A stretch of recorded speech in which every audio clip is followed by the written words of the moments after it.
आज मैं आपको श्री शिव पुराण तृतीय खंड का 24वां अध्याय सुनाने जा रही हूँ। इसके पहले मैं आपको शिव भोले के भजन की 2 लाइनें सुनाऊंगी। शिव शंभु चले भोलेनाथ चले, ओ कैलाश बूंदा बरस रैया। शिव शंभु चले भोलेनाथ चले, ओ कैलाश बूंदा बरस रैया। जय भोले मंडाली। ओम नमः शिवाय।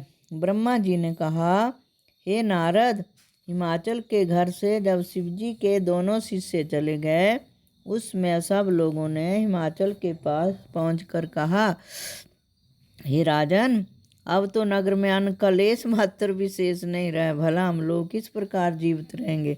अब आप शीघ्र यह उपाय कीजिए जिससे प्रजा का यह दुख दूर हो। यह सुनकर हिमाचल ने उनसे कहा, हे भाइयों, हमारे नगर के बाहर उद्यान में एक बूढ़ा योगी कहीं से आकर ठहरा हुआ है। उसके साथ एक बैल है और 2 शिष्य हैं। वह मेरी पुत्री के साथ विवाह करने की इच्छा रखता है। उसके शिष्यों ने ही नगर में अन्न का काल उपस्थित कर दिया है।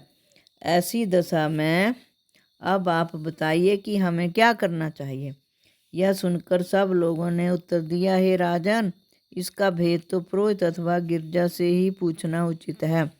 परंतु एक बात को हम लोग अवश्य स्वीकार करते हैं कि यदि हम उस योगी में कोई दोष होता तो गिरजा उसे पति के रूप में पाने की इच्छा कभी नहीं करती। हे नारद, यह सुनकर हिमाचल ने पुरोहित को अपने पास बुलाकर पूछा, हे पुरोहित, तुम सच सच बताओ कि जो योगी 2 शिष्यों को साथ लेकर यहाँ आया है, वह वास्तव में कौन है। पुरोहित ने उत्तर दिया, हे राजन, गिरजा ने मुझे उस योगी का पता बताया था, तब मैं उसे तिलक चढ़ाया। इतना कहकर पुरोहित ने योगी रूपधारी शिवजी की महिमा को सुनाते हुए कहा, हे राजन, ये योगी रूप में साक्षात शिवजी हैं और तुम्हारी पुत्री गिरजा आदि शक्ति भवानी का अवतार हैं। यदि आप इससे कुछ और अधिक जानना चाहते हो तो गिरजा से ही पूछ लीजिए, वे इस संबंध में आपको और अधिक बात बता सकेंगी। पुरोहित के मुख से यह बात सुनकर सब लोगों ने गिरजा की बात सुनने का निश्चय किया। तब हिमाचल ने गिरजा को अपनी सभा में बुलाया। पिता की आज्ञा सुनकर गिरजा अपनी माता तथा 2 सखियों को साथ लेकर सभा में आ पहुंची। जब गिरजा ने लोगों को प्रणाम किया तो हिमाचल ने प्रसन्न होकर उन्हें अपने पास बिठा लिया।